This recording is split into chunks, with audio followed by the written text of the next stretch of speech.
सत्संग के 21वें भाग को प्रारंभ करते हैं। पूज्य स्वामी राम सुखदास जी कहते हैं, अपना सब कुछ भगवान पर सौंप दें। अभिमान के कारण मनुष्य भार को अपने ऊपर ले लेता है। यदि भगवान के समर्पित हो जाएं, अन्य का सहारा न लें, तो भगवान योगक्षेम वहन करते हैं। मुझे कुछ नहीं चाहिए, ऐसा भाव होने पर भगवान अपने आप आवश्यकता की पूर्ति करते हैं। भगवान के भरोसे जितना बढ़िया काम होगा, उतना अपनी बुद्धि के सहारे नहीं कर सकते। संत भगवान के भरोसे चिंता नहीं करते, और जो चिंता करते हैं वे संत नहीं होते। प्रारब्ध का, भगवत कृपा का तात्पर्य चिंता छुड़ाने में है, काम छुड़ाने में नहीं। भगवान की तरफ चलते ही शरीर, इंद्रियां, मन, बुद्धि सब पवित्र हो जाते हैं। एक श्रोता ने फिर स्वामी जी से पूछा कि स्वामी जी, घर का काम करते समय हम भगवान को भूल जाते हैं।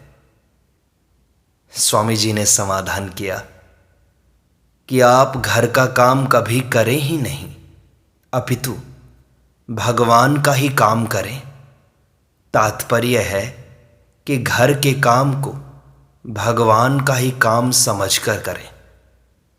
प्रकृति में स्थित न रहकर स्व में स्थित रहें। प्रकृति में स्थित होने से सुख दुख का भोक्ता हो जाएगा। यदि स्व में स्थित हो जाए तो सुख दुख में सम हो जाएगा। जब मनुष्य अपने को कभी शरीर के साथ, कभी नाम के साथ, कभी वर्ण आश्रम के साथ मिला लेता है, तभी वह सुखी दुखी होता है। अब मैं भगवान का हूं, इतना मानते ही काम ठीक हो जाएगा। यह मान लें, शरीर, कुटुंब आदि मैं नहीं और ये मेरे नहीं। आप जन्मने वाले बनेंगे तो मरने वाले भी बनना पड़ेगा। आप जन्मने मरने वाले नहीं हो। न जायते म्रियते वा कदाचित। आप तो जन्मने मरने वाले को जानने वाले हो। अवस्थाएं बदलती रहती हैं, आप निरंतर रहने वाले हो। आपका संबंध परमात्मा के साथ है। आप नाशवान के सम्मुख हो गए हो। यही परमात्मा से विमुख होना है। आज ही स्वीकार कर लो कि मैं भगवान का हूं, मैं संसार का नहीं हूं। नाशवान और अविनाशी का विभाग ही अलग है। मैं शरीर हूं, यह डोरी नहीं खोलोगे तो भले ही भजन ध्यान करते रहो, रात भर नाव चलाते रहोगे और वहीं के वहीं रह जाओगे। हम शरीर नहीं हैं, हम भाव शरीर हैं। भाव कभी बदलता नहीं। कर्मयोगी का इष्ट देव संसार, ज्ञानी योगी का इष्ट देव ब्रह्म और भक्त का इष्ट देव ईश्वर होता है। केवल संसार को सत्य मानने वाला कर्मयोगी होकर अपना कल्याण कर सकता है। पर कम से कम आप कहीं तो टिक जाओ। लेना ही बंधन है और त्याग करना ही मुक्ति है। संसार, ब्रह्म, ईश्वर, किसी एक को सत्य मान लो तो तीनों की प्राप्ति हो जाएगी।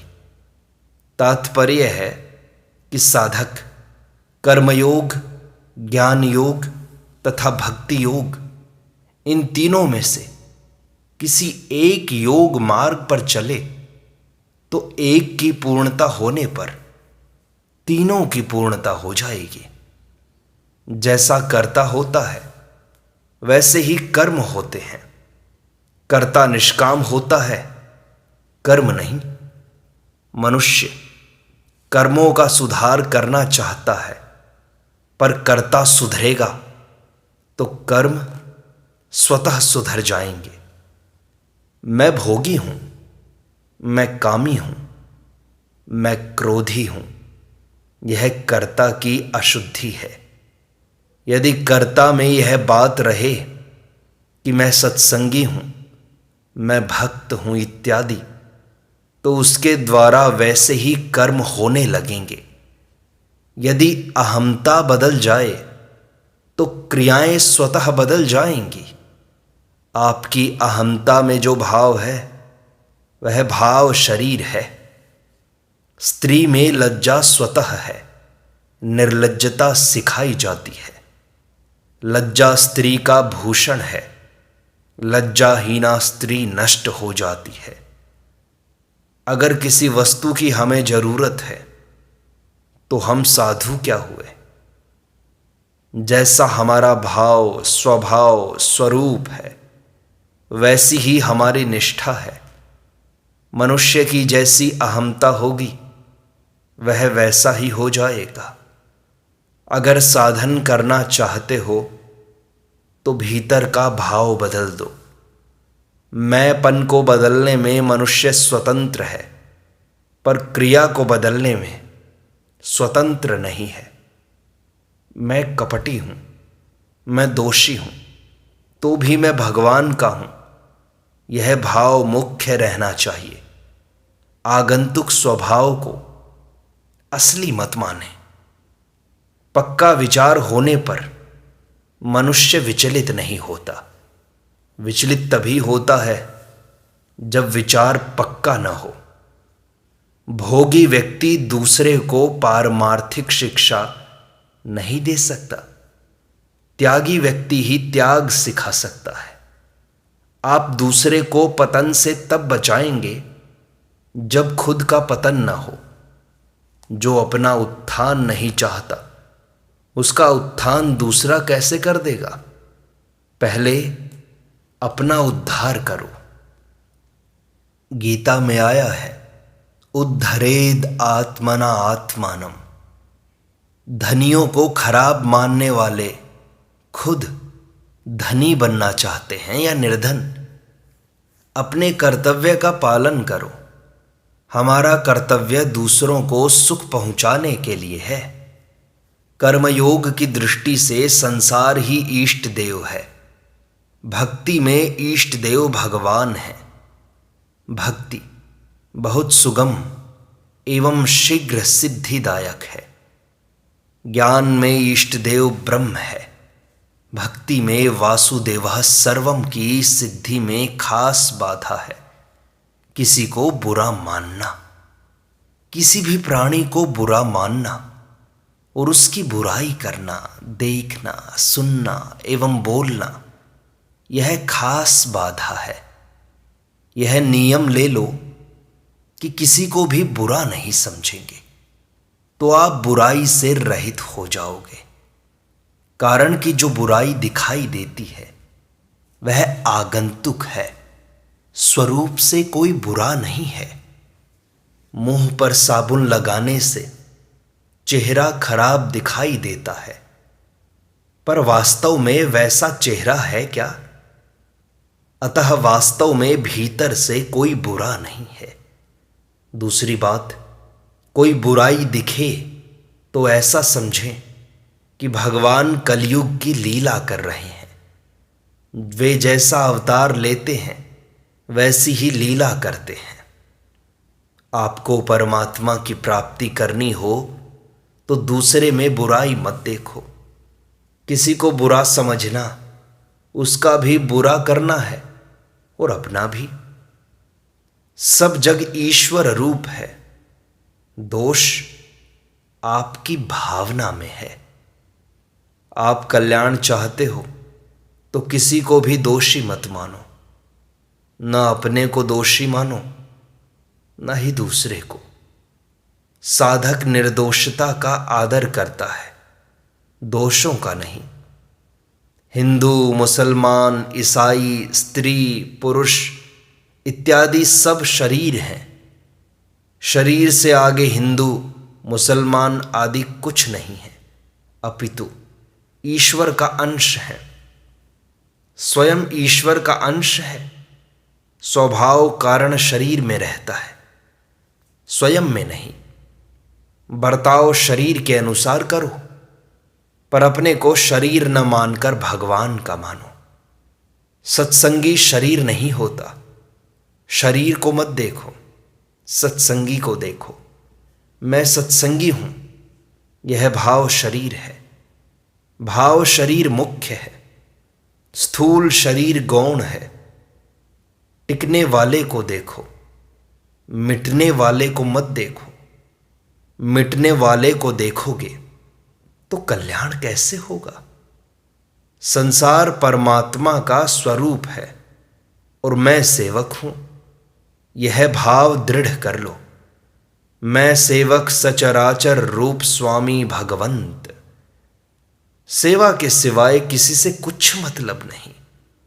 सेवा वही करनी है जो शास्त्र विरुद्ध न हो, न्याय युक्त हो, धर्म युक्त हो और जिसे हम कर सकते हो, अपने में योग्यता हो और सेव्य न्याय युक्त सेवा चाहे। तात्पर्य है कि सेवा विवेक और सामर्थ्य के अनुसार हो। भीतर में सेवा का भाव हो। भाव असीम होता है। किसी का बुरा न चाहना बड़ी भारी सेवा है।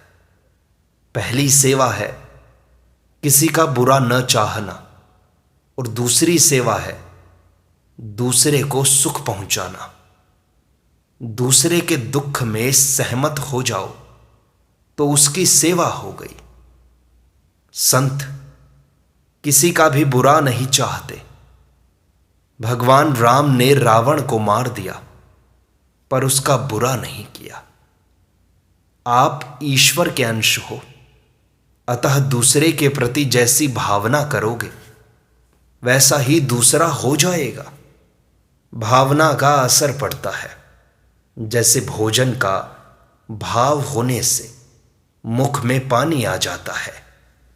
भलाई स्वतः सिद्ध है, बुराई पकड़ी गई है।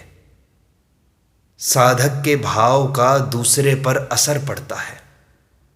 जितना सदाचारी सद्गुणी साधक होगा उतना ही उसका संकल्प सत्य होगा। असर उस पर पड़ेगा जो अपने को शरीर मानता है, कारण कि दोष शरीर में ही आते हैं।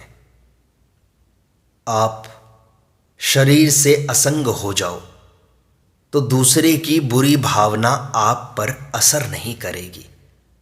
आकर्षण सजातीयता में होता है। आप में दोष होगा तो दोष को पकड़ेगा। राम जी पर खरदूषण आदि कईयों ने बुरी भावना की पर उन पर कोई असर पड़ा ही नहीं। अंतःकरण अशुद्ध होगा तो अवगुणों को जल्दी पकड़ेगा। रुपया सबसे रद्दी चीज है। जो रुपयों को बड़ा मानता है उसकी बुद्धि भ्रष्ट हो जाती है। सदुपयोग किया जाए तो सभी वस्तुएं श्रेष्ठ हो जाती हैं।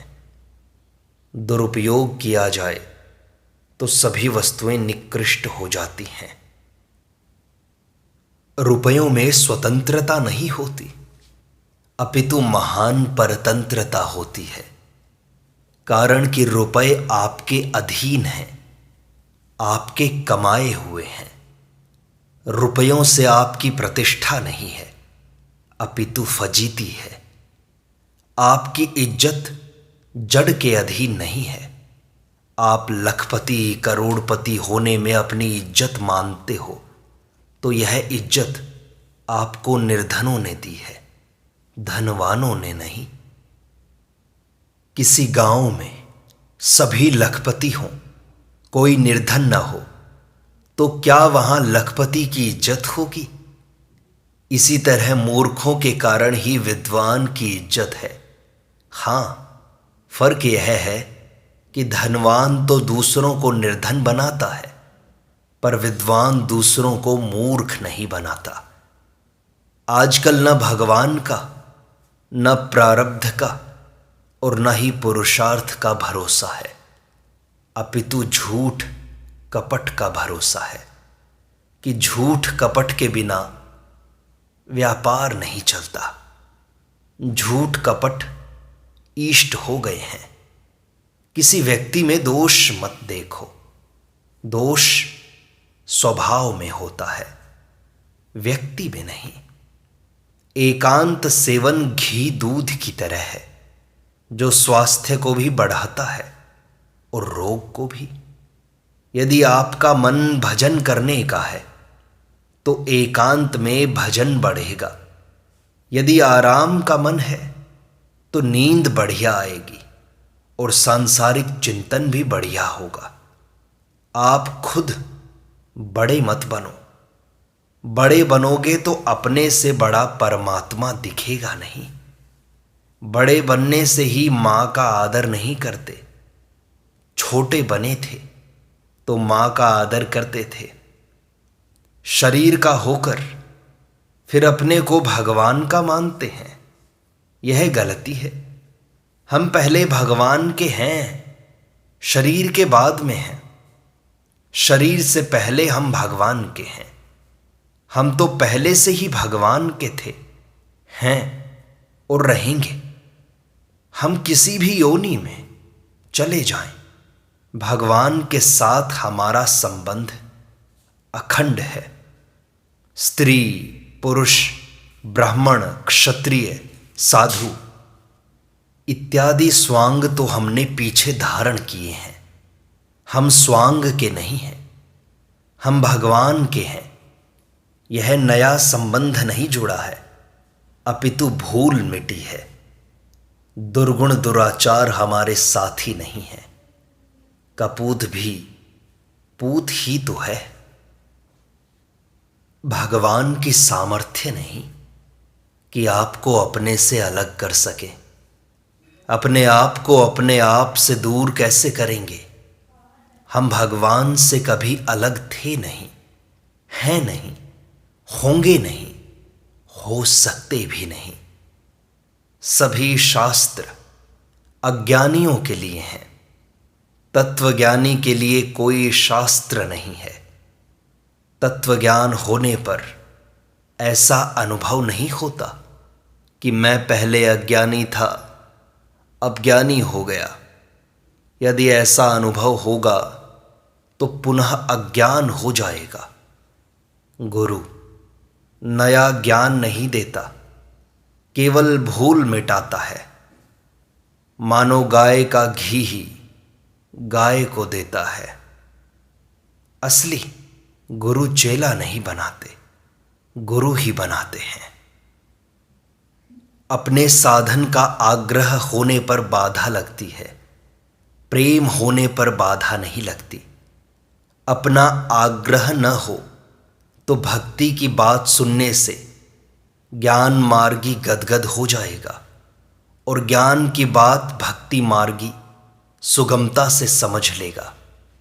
सत्संग का आग्रह होगा तो सत्संग में बाधा देने वाले के प्रति क्रोध द्वेष होगा और सत्संग का प्रेम होगा तो बाधा लगने पर रोना आएगा। अपने साधन में प्रेम पूर्वक दृढ़ता होनी चाहिए, आग्रह पूर्वक दृढ़ता नहीं। भगवत प्राप्ति मनुष्य का जन्म सिद्ध अधिकार है। वासुदेवः सर्वम, सब कुछ भगवान ही है, तो उपदेश किसको दें, चेला किसको बनाएं? इसलिए उपदेश अपने लिए ही है, दूसरों के लिए नहीं। उद्धरेदात्मना आत्मानम, वासुदेवः सर्वम, इसका अनुभव करना है, कोरा सीखना नहीं है। अपने द्वारा अपना उद्धार करना चाहिए। उद्धरेदात्मना आत्मानम, गुरु हमारा उद्धार नहीं करेगा। गुरु को हम मानेंगे तभी तो उसकी बात मानेंगे। क्या गुरु में यह ताकत है भी कि किसी को अपना चेला बना ले?